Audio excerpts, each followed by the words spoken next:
سورۃ السبا 22واں پارہ۔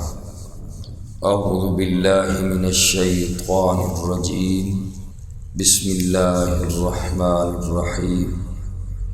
الحمد للہ الذی لہ ما فی السماوات وما فی الارض ولہ الحمد فی الآخرہ وہو الحکیم الخبیر۔ صدق اللہ مولانا العظیم۔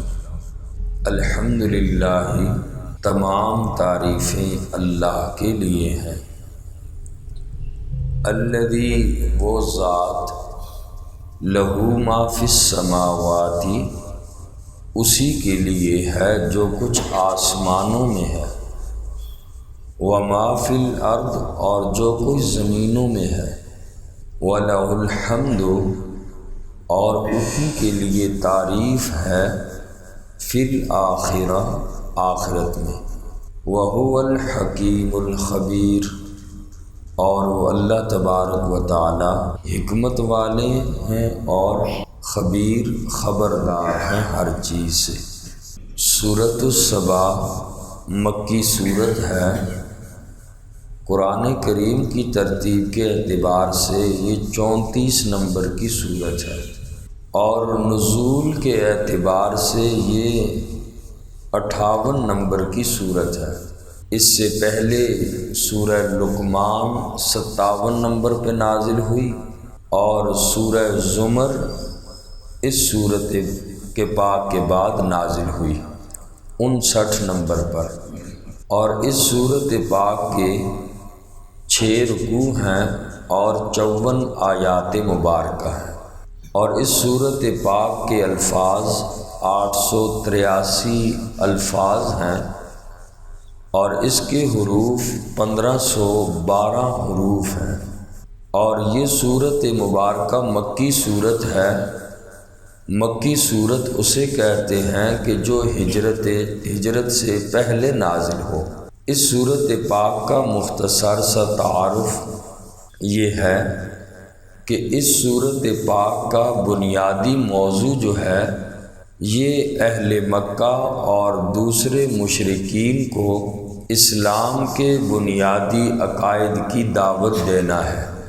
اور جیسا کہ آپ کو معلوم ہے کہ مکی صورتوں کا زیادہ تر جو مضمون ہوتا ہے وہ عقائد پہ زیادہ زور دیا جاتا ہے۔ اس سورت پاک میں بھی بنیادی عقائد کی مشرکین کو دعوت دینا ہے، اور ان کے اعتراضات اور شبہات کا اللہ نے اس سورت میں جواب دیا، اور نافرمانی کے برے انجام سے ڈرایا۔ اسی مناسبت سے سورت پاک میں ایک طرف حضرت داؤد علیہ السلام اور حضرت سلیمان علیہ السلام کی، اور دوسری طرف قوم سبا کی عظیم الشان حکومتوں کا ذکر کیا۔ حضرت داؤد علیہ السلام اور حضرت سلیمان علیہ السلام کو اللہ نے عظیم سلطنت سے نوازا، لیکن انہوں نے اس پر کبھی غرور اور تکبر نہیں کیا، اور وہ اس کو اللہ کا انعام سمجھ کر اس بادشاہ سے حقوق اللہ اور حقوق العباد ادا کرتے رہے۔ چنانچہ وہ دنیا میں بھی سرخرو ہوئے اور آخرت میں بھی سرخرو ہوں گے۔ دوسری طرف قوم سبا جو یمن میں آباد تھے، اللہ نے انہیں ہر طرح کی خوشحالی سے نوازا تھا، لیکن ان لوگوں نے ناشکری کی، کفر اور شرک کو فروغ دیا۔ نتیجہ یہ ہوا کہ ان لوگوں پہ اللہ کا عذاب آیا اور وہ قوم تباہ ہو گئی۔ بادشاہت ان کو بھی ملی تھی، قوم سبا کو، اور سیدنا حضرت سلیمان اور حضرت داؤد علیہ السلام کو بھی ملی تھی، لیکن ایک نے اللہ کا شکر ادا کیا، دونوں جہان کی کامیابی ملی۔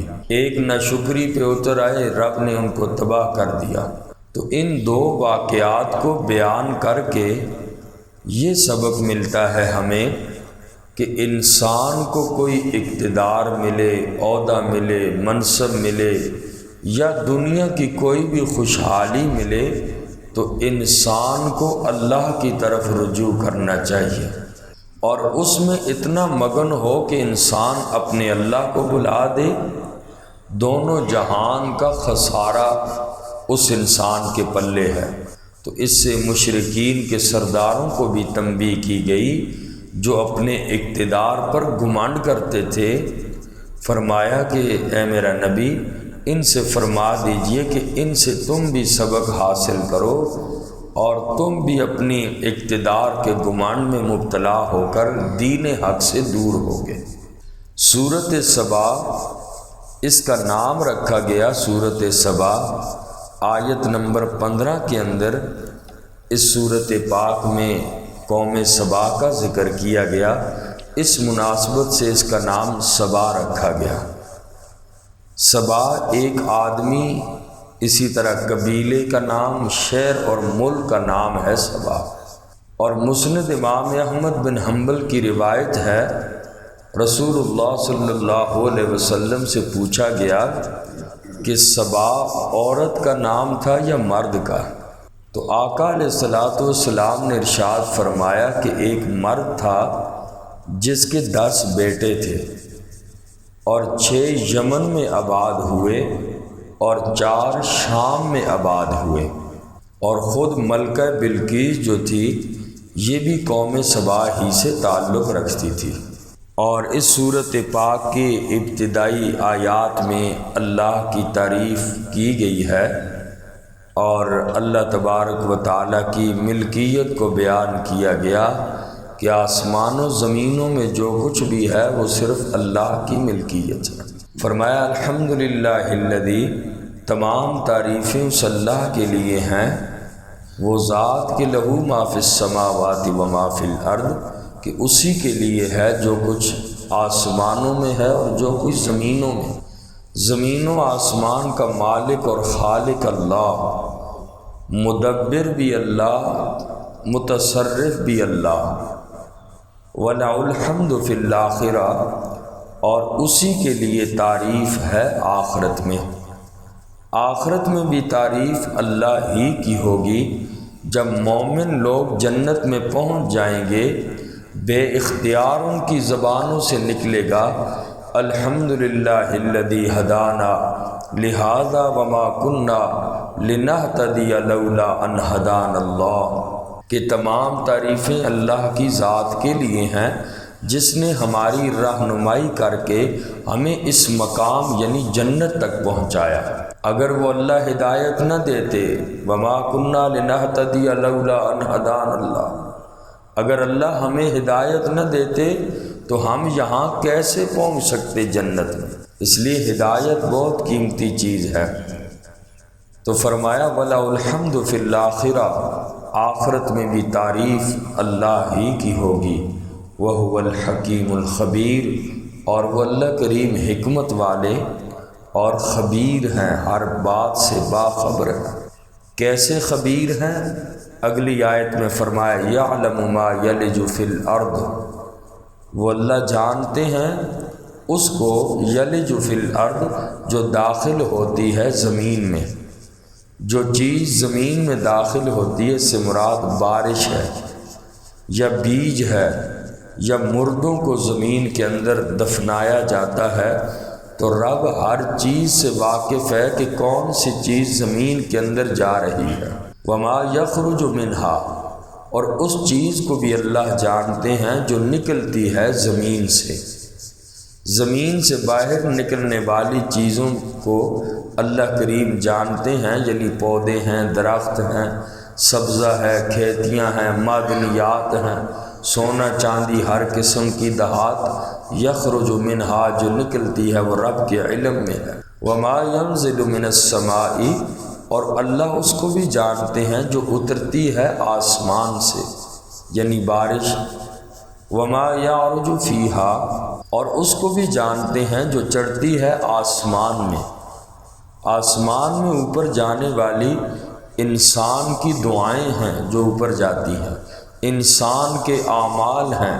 وما یعرج فیہا، اور اللہ ان کو بھی جانتا ہے جو اوپر آسمانوں میں جاتی ہیں۔ وَهُوَ الرَّحِيمُ الْغَفُورُ، اور وہ اللہ کریم مہربان اور بخشنے والے ہیں۔ وقال الذین کفروا، اور کافروں نے کہا، لا تأتین الساعہ، نہیں آئے گی ہم پر قیامت۔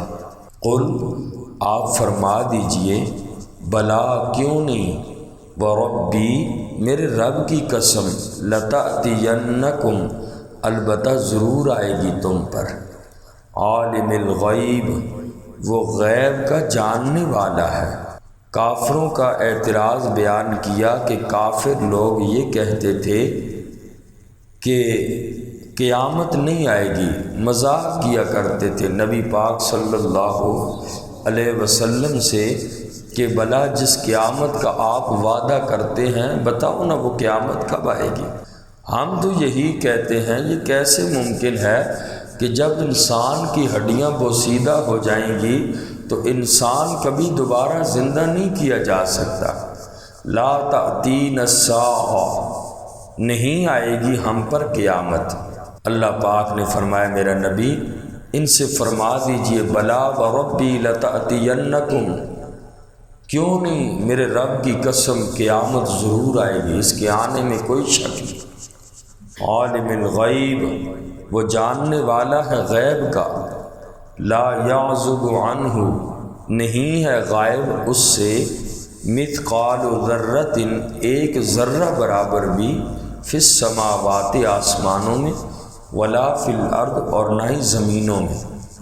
اللہ کا علم ایسا ہے کہ اللہ کریم سے کوئی چیز چھپی ہوئی نہیں ہے، ولا اصغر، اور نہ اس سے کوئی چیز چھوٹی چیز، من ذالک، ولا اصغر من ذالک، اور نہ ہی اس سے کوئی چھوٹی چیز، یعنی اللہ سے کوئی چیز چھپی ہوئی نہیں، نہ چھوٹی چیز، ولا اکبر، اور نہ ہی بڑی چیز، الا فی کتاب مبین، مگر وہ ایک کھلی کتاب میں درج ہے۔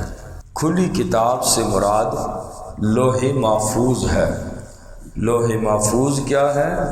قرآن کریم میں بھی لوح محفوظ کا ذکر کیا گیا، بل ہوا قرآن مجید فی لوح محفوظ۔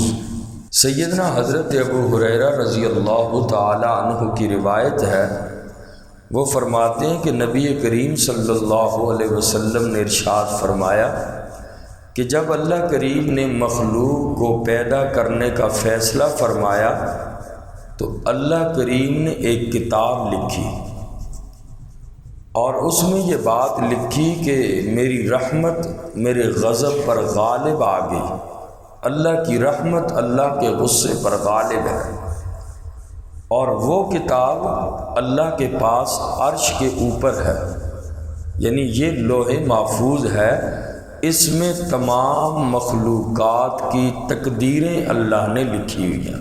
اسی طرح تفسیر ابن کثیر میں یہ بات بھی لکھی ہے، حضرت عبداللہ ابن عباس رضی اللہ تعالی عنہ کی روایت سے کہ لوح محفوظ کیا چیز ہے۔ لوح محفوظ وہ فرماتے ہیں سفید مودی ہے جس کی لمبائی آسمان و زمین کے فاصلے کے درمیان کا جو فاصلہ ہے اس کے برابر لوح محفوظ کی لمبائی ہے، اور اس لوح محفوظ کی جو چوڑائی، جو رجسٹر ہے، جو کتاب ہے، اس کی چوڑائی مشرق اور مغرب کے درمیان جتنا فاصلہ ہے لوح محفوظ کی اتنی بڑی چوڑائی ہے، اور اس کے صفحات سرخ یاقوت کے ہیں، اور لوح محفوظ کا قلم جو ہے یہ نور کا ہے۔ اور اسی روایت میں فرمایا کہ ہر دن اللہ تبارک و تعالیٰ اس میں 36 مرتبہ نظر فرماتے ہیں، یعنی وہ ساری کتاب لوح محفوظ کو رب دن میں 36 مرتبہ دیکھتے ہیں، کما یلیق بشان ہی، جیسے اللہ کی شان ہے، ہمیں کوئی معلوم نہیں اس کے بارے میں کہ کیفیت کیا ہے۔ اور لوح محفوظ میں مخلوق کی تمام اقسام، ان کے متعلق تمام امور، مثلا موت کے حوالے سے، رزق کے حوالے سے، اعمال کے حوالے سے، اور اس کے نتائج سارے لوح محفوظ میں درج ہیں۔ اور مخلوق کی پیدائش سے پہلے کیا ہوا، فنا ہونے کے بعد کیا ہوگا، لوح محفوظ میں یہ چیز درج نہیں ہے۔ ہاں اللہ کے علم میں ہے، اللہ کا علم ازلی ہے، اور اللہ کا علم لوح محفوظ میں صرف جب سے اللہ نے مخلوقات کو پیدا کیا، مخلوقات کے پیدائش سے لے کر مخلوق کے فنا ہونے تک ساری چیزیں لوح محفوظ میں ہیں۔ اس سے پہلے کیا تھا وہ لوح محفوظ میں نہیں، اس کے بعد کیا ہوگا وہ بات بھی لوح محفوظ میں نہیں ہے۔ اللہ کریم کے علم میں ہے، اس کتاب اور اس رجسٹر میں یہ بات نہیں ہے۔ لوح محفوظ کا تعلق صرف انسان نہیں بلکہ جتنی بھی مخلوقات ہیں ان کے بارے میں جو کچھ لکھا گیا، ان کی پیدائش سے لے کر فنا ہونے تک ہر بات لوح محفوظ میں موجود ہے۔